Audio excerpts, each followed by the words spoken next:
नमस्कार मेरे साथियों, हमारी मैथ्स मेंटल की इस साइंस जीके की क्लास में आपका स्वागत है। दोस्तों शुरू करते हैं आज की क्लास। अपने दोस्तों को शेयर कर दीजिए, लाइक करें, सब्सक्राइब करें ताकि आपके दोस्त भी जुड़ जाए, ताकि अधिक से अधिक लोगों को इसका लाभ मिल सके।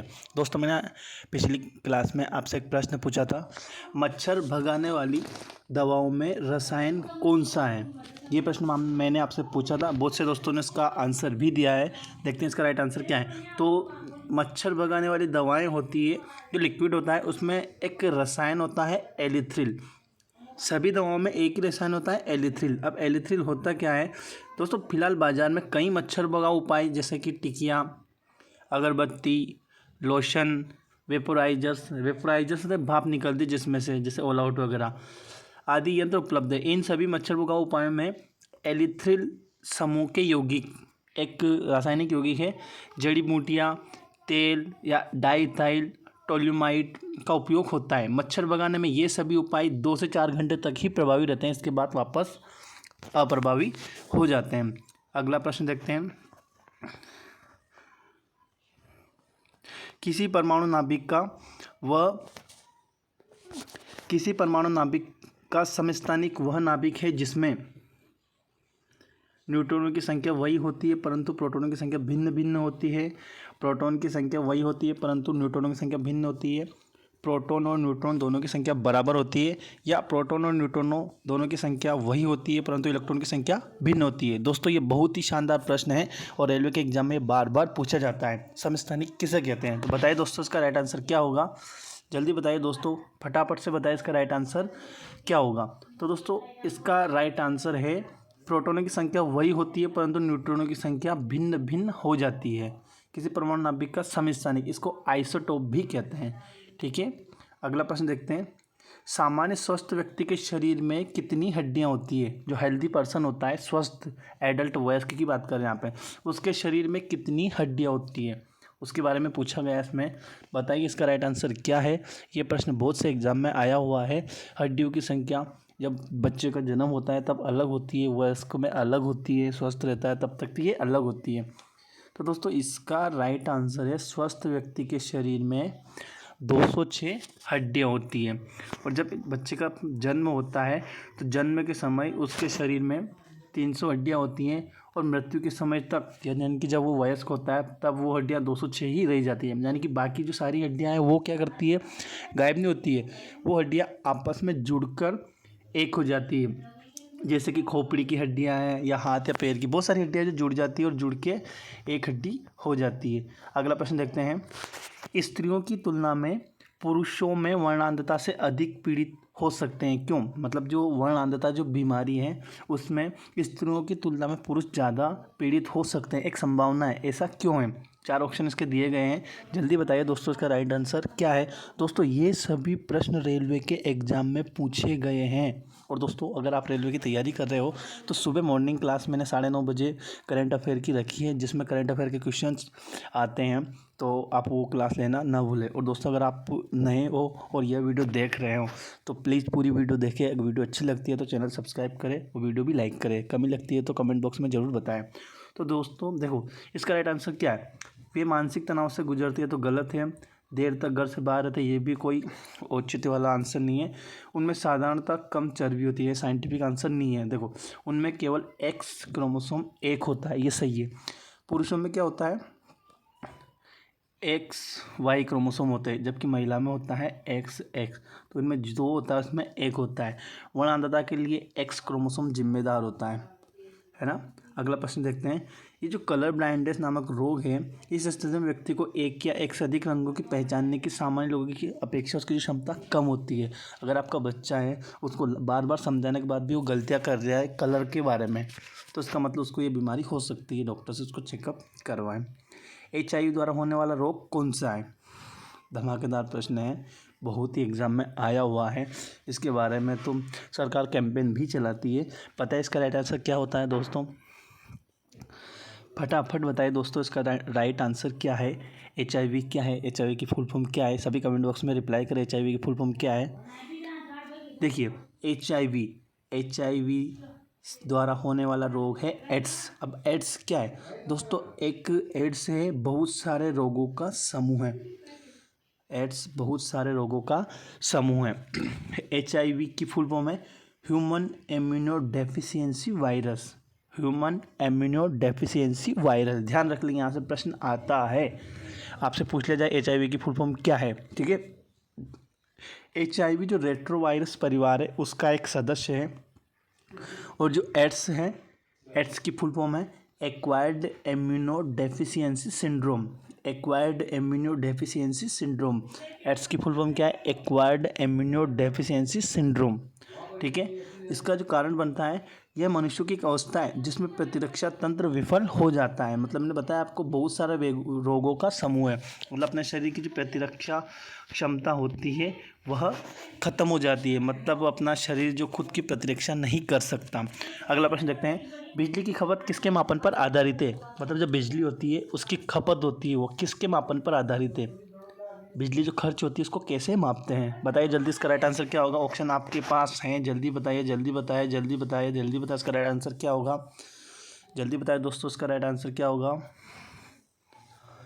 ये देखिए, इसका राइट आंसर है वाट, यानी कि बिजली की खपत वाट से, किलोवाट, मेगावाट, गीगावाट से नापी जाती है। अपने घर में जो बिजली होती है मीटर यूनिट होती है, एक यूनिट में 1 किलोवाट होता है। देखिए, बिजली की खपत किलोवाट यानी कि KW में मापी जाती है। मतलब अगर आप 1 यूनिट बिजली का इस्तेमाल कर रहे हैं तो आपने 1 किलोवाट यानी कि 1 kV इलेक्ट्रिसिटी का इस्तेमाल कर लिया गया है।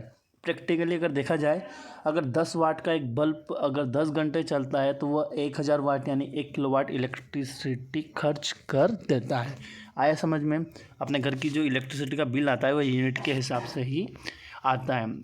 अगला प्रश्न देखते हैं, बहुत ही शानदार प्रश्न है। निम्नलिखित में से कौन सा वैकल्पिक ऊर्जा का भंडार है? मतलब जो वैकल्पिक ऊर्जा है उसका सबसे बड़ा भंडार कौन सा है? प्राकृतिक ऊर्जा भी जिसे बोल सकते हैं, जिसको अपन ने उत्पन्न किया है, उसका भंडार कौन सा है? जल्दी बताइए, जल्दी बताइए, जल्दी बताइए, इसका राइट आंसर क्या हो सकता है? फटाफट बताइए दोस्तों, इसका राइट आंसर क्या होगा? वैकल्पिक ऊर्जा का भंडार क्या होगा? देखिए, यहाँ पे उसने पूछा है अपन से सबसे बड़ा भंडार क्या है। यहाँ पे दो वैकल्पिक ऊर्जा के भंडार दो हैं, एक तो है सौर ऊर्जा और एक ज्वारीय ऊर्जा, भूष्मीय ऊर्जा, है ना। ये तीनों वैकल्पिक ऊर्जा में आते हैं, लेकिन इसमें सबसे बड़ा भंडार देखा जाता है तो सौर ऊर्जा है।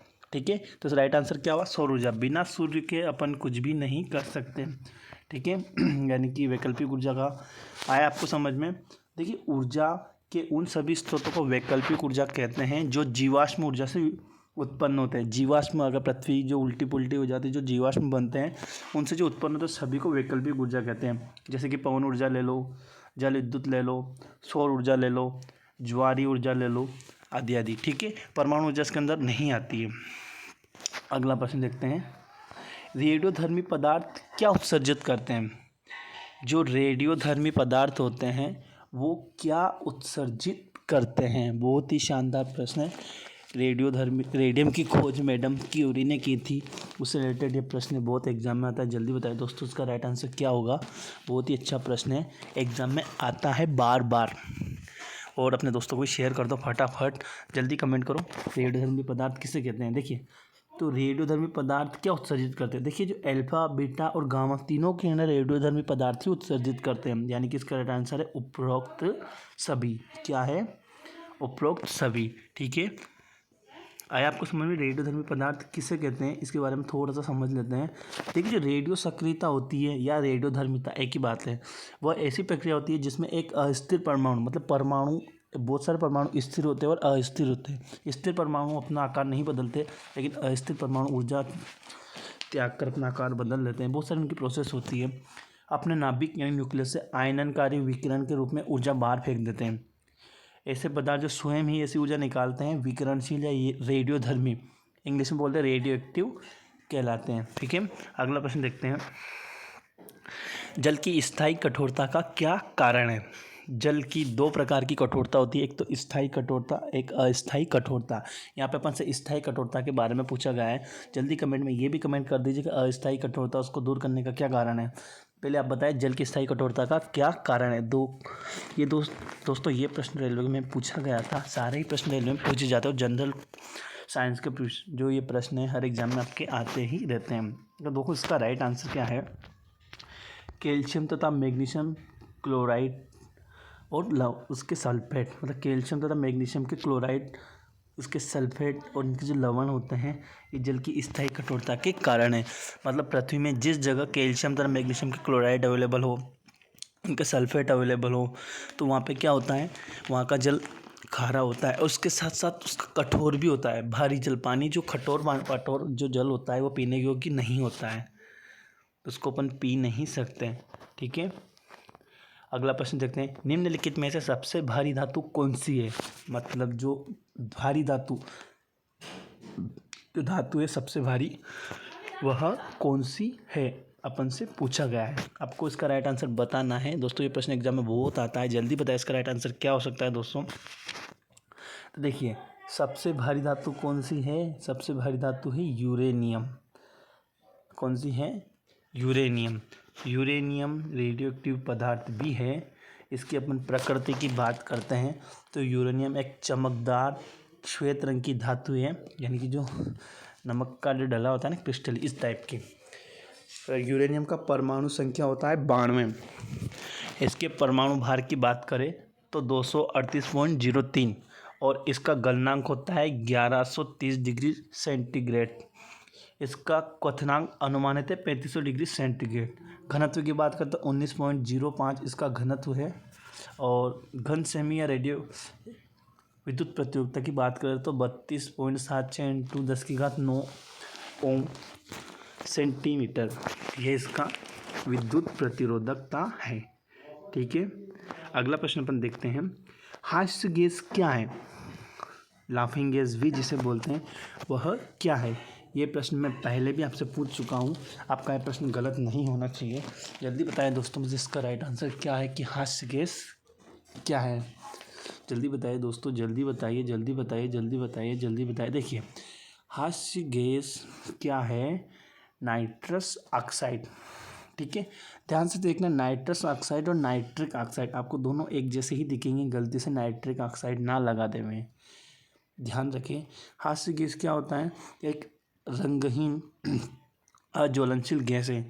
इसका उपयोग सामान्यतः निश्चेतना यानी कि बेहोश करने में, दर्द से राहत के लिए किया जाता है। मतलब इसके उपयोग से व्यक्ति इसको सूंघने के बाद वो ऐसा हो जाता है उसको दर्द अनुभव नहीं होता है। इसे कभी कभी इनहेलन या वोलेटाइन पदार्थ के रूप में भी लिया जाता है। इनहेल मतलब केंद्रीय तंत्र का जो अवसाद है तो उसको, कोई व्यक्ति ज़्यादा टेंशन में होता है तो उसको ये गैस सूंघा दी जाती है तो वो टेंशन फ्री हो जाता है। ठीक है, तो इस प्रकार का ये होता है। सामान्यतः वर्तमान में इसे हॉस्पिटल में उपयोग किया जा रहा है वहाँ के रोगियों के इसमें। ठीक है, अगला प्रश्न बहुत ही शानदार प्रश्न है और अपने दैनिक जीवन से जुड़ा हुआ है। जब हम बकरी का मांस खाते हैं तब हम क्या करते हैं, जब हम बकरी का मांस खाते हैं तब हम क्या करते हैं, प्रश्न का मीन समझिए। जब हम बकरी का मांस खाते हैं तब हम क्या करते हैं, मतलब हम क्या है। ऑप्शन आपको दिख रहे होंगे तो जल्दी बताइए इसमें से राइट आंसर क्या है। तो अगर अपन बकरी का मांस खा रहे हैं तो हम हैं द्वितीय उपभोक्ता, बकरी हुई प्राथमिक उपभोक्ता। आपने एक जोक सुना होगा, सुबह सरपंच साहब ने पर्यावरण को संतुलित करने के लिए एक पौधा लगाया, दोपहर में बकरी उस पौधे को खागी और शाम को सरपंच साहब बकरी को खागी, हो गया पर्यावरण संतुलन। तो जो पौधा, तो बकरी तो प्राथमिक उपभोक्ता हुई और बकरी को खाने वाले सरपंच साहब हुए द्वितीय उपभोक्ता। ठीक है, अगला प्रश्न देखते हैं, डॉल्फिन किस वर्ग में आते हैं। जो डॉल्फिन है वह किस वर्ग में आते हैं। आपको बता दो, डॉल्फिन एक मछली है और वह स्तनधारी के वर्ग में आती है। किस में आती है, स्तनधारी के वर्ग में आती है। डॉल्फिन की बात करें तो डॉल्फिन 5 से 18 फुट तक की लंबी हो सकती है। इसका निचला हिस्सा सफ़ेद और पार्श्व भाग काला होता है। इसका मुंह पक्षियों की चोंच की भांति होता है। डॉल्फिन के शरीर पर बाल नहीं होते हैं। इस कारण ये अपने शरीर का तापमान स्थिर नहीं रख पाती तथा यह असमर्थ होने के कारण प्रवास यात्रा ही करती है, इधर उधर जाती रहती है। अगला प्रश्न है, अपमार्जक किसे कहते हैं। अपमार्जक किसे कहते हैं, अपमार्जक किसे कहते हैं, बताइए दोस्तों इसका राइट आंसर क्या हो सकता है। अपमार्जक किसे कहते हैं। अपमार्जक किसे कहते हैं? तो वो है अभिकर्ता उत्प्रेरक को। उत्प्रेरक शोधन और साबुन इसके राइट आंसर नहीं है। अपमार्जक एक अलग ही डिटर्जेंट पाउडर होता है, इसको अभिकर्ता उत्प्रेरक भी बोलते हैं। यानी कि ये क्या करता है, जो साबुन की यानी जो कपड़ों को साफ करने की जो क्रिया होती है उसको आगे बढ़ा देता है, ठीक है, जिससे कपड़ा जल्दी साफ हो जाता है। जीवन चक्र की दृष्टि से पौधों का सबसे महत्वपूर्ण अंग कौन सा है? बात करें पौधे की, तो जीवन चक्र की दृष्टि से पौधे का सबसे महत्वपूर्ण अंग कौन सा है? मतलब किस अंग से पौधे का जीवन चक्र बढ़ता है? तो भैया वो बढ़ता है पुष्प से। पुष्प पौधे का जननांग होता है, इससे पौधा आगे बढ़ता है। अगर किसी पौधे में पुष्प नहीं आते तो इसका मतलब उस पौधे की संतति आगे नहीं बढ़ सकती। अगला प्रश्न है, किस वनस्पति खाद्य में अधिकतम प्रोटीन होता है? मतलब किस वनस्पति में अधिकतम प्रोटीन होता है? पता है इसका राइट आंसर क्या होता है? चना, मटर, सोयाबीन, अरहर। प्रोटीन तो सब में होता है क्योंकि सभी दालें हैं, लेकिन सबसे अधिकतम किस में होता है? तो देखिए अधिकतम होता है सोयाबीन में। किस में होता है दोस्तों? सोयाबीन में। बात करें सोयाबीन की, तो सोयाबीन एक महत्वपूर्ण खाद्य स्रोत है। इसके मुख्य घटक प्रोटीन है, कार्बोहाइड्रेट हैं, वसा होते हैं। सोयाबीन में बात करें तो 38 से 40% प्रोटीन होता है, 22% इसमें तेल होता है, यानी कि 1 कुंटल सोयाबीन से 22 किलो तेल निकलता है। 21% कार्बोहाइड्रेट होता है और 12% नमी तथा 5% इसमें भस्म होती है, यानी कि जो प्रोटीन नाइट्रोजन होता है उसकी बात कर रहे हैं। अगला प्रश्न देखते हैं, सबसे बड़ा जीवित वृक्ष कौन सा है? सबसे बड़ा जीवित वृक्ष कौन सा है? मतलब सबसे बड़ा यानी कि ऊंचाई में हाइट की बात कर रहे हैं कि जीवित वृक्ष कौन सा है? तो दोस्तों ये है सिकोआ प्रजाति का जो वृक्ष होते हैं ये सबसे लंबे होते हैं। चित्र में आपको वृक्ष दिख रहा होता, ये सिकोआ का वृक्ष है। दोस्तों इस वृक्ष की बात करें तो इसकी ऊंचाई करीब 115.25 यानी कि 116 मीटर है। मतलब दिल्ली में स्थित कुतुब मीनार से भी यह पेड़ ऊंचा है। यह अमेरिका के संसद भवन और स्टैचू ऑफ लिबर्टी से भी कहीं ज़्यादा ऊंचा पेड़ है सिकोआ का पेड़। एस्प्रिन क्या है? अगला प्रश्न अपने पास, एस्प्रिन क्या है? तो दोस्तों एस्प्रिन एस्प्रिन एस्प्रिन एस्प्रिन एक एंटीपायरेटिक दवाई है और इसका उपयोग दर्द निवारक में किया जाता है, ठीक है, दर्द निवारक में इसका उपयोग किया जाता है। अगला प्रश्न आपकी स्क्रीन पर, एक सामान्य शुष्क सेल में विद्युत अपघट्य होता है। जो शुष्क सेल होता है जिसको वन टाइम यूज करके फेंक दो, उसमें विद्युत अपघट्य क्या होता है? जस्ता, तो देखिए विद्युत उसमें क्या होता है, एनोड और कैथोड होते हैं, मतलब लिक्विड ही रहेगा। तो liquid magnesium dioxide, ammonium chloride, इसमें होता है सल्फ्यूरिक अम्ल H2SO4 सल्फ्यूरिक अम्ल का सूत्र होता है। यही जो सामान्य शुष्क सेल में विद्युत अपघट्य के रूप में काम में लिया जाता है। डायनमो क्या है? अगला प्रश्न आपके सामने, डायनमो क्या है? डायनमो क्या है बताइए जल्दी, इसका राइट आंसर क्या होगा? तो डायनमो क्या है? 4 ऑप्शन आपके सामने अवेलेबल है, इसका राइट आंसर क्या होगा? तो देखो डायनमो क्या है? डायनमो है यांत्रिक ऊर्जा को विद्युत ऊर्जा में बदलता है। डायनमो क्या करता है? यांत्रिक ऊर्जा को विद्युत ऊर्जा में बदलता है। डायग्राम में आपको एक डायनमो दिख रहा है। वैसे एक्चुअली में बात की जाए तो डायग्रामो एक साइंटिफिक युक्ति है जिसको घुमा से या यांत्रिक ऊर्जा से इससे विद्युत ऊर्जा प्राप्त की जाती है अलग अलग तरीके से। पवन चक्की की पंखुड़ियों के आगे यहाँ पे लगा देते हैं तो उससे भी विद्युत ऊर्जा बन जाती है। अगर पानी में जल विद्युत भी बनाई जा सकती है इससे, ठीक है। ये चित्र दिख रहा है, मैं इसका कुछ बता देता हूँ आपको। देखिए अगर पवन चक्की की बात करते हैं तो यहाँ के इसके आगे पंखुड़ियाँ लगा दी जाती इसके आगे, ठीक है। तो अब ये जैसे ये घूमेगा तो ये इसका रोटर घूमेगा तो अंदर के इसके ये भी सब घूमेंगे तो इससे विद्युत ऊर्जा उत्पन्न होगी, यहाँ से विद्युत ऊर्जा निकाल ली जाएगी, ठीक है। जल विद्युत की बात की जाए तो इसके ऊपर यहाँ पे एक पंखुड़ी लगा दी जाती है। जब पानी नीचे गिरता है तो पानी के प्रेशर से ये घूमती है और विद्युत ऊर्जा प्राप्त की जाती है। वैसे ही अलग अलग बहुत सारे तरीके हैं जिनसे विद्युत ऊर्जा प्राप्त की जाती है, ठीक है। यानी कि डायनमो क्या करता है? यांत्रिक ऊर्जा को विद्युत ऊर्जा में परिवर्तित करता है। अगला प्रश्न देखते हैं, आकाश नीला क्यों दिखाई देता है? आकाश नीला क्यों दिखाई देता है? दोस्तों ये प्रश्न मैं आपको कल बताऊँ इसका राइट आंसर, अभी आपको इसका कमेंट करना है। और दोस्तों कल अपन वापस इसी टाइम पे यानी कि 9:30 बजे मिलेंगे, बने रहिए हमारे साथ। दोस्तों अगर आपको वीडियो अच्छी लगी हो तो हमें ज़रूर सब्सक्राइब करें, क्योंकि हमारी टीम बहुत मेहनत करती है। आपका एक लाइक सब्सक्राइब हमारी टीम को बहुत ही मोटिवेट करेगा। सुबह 9:30 बजे करंट अफेयर की क्लास है, तो जुड़ना ना भूलें। धन्यवाद। Tata bye bye.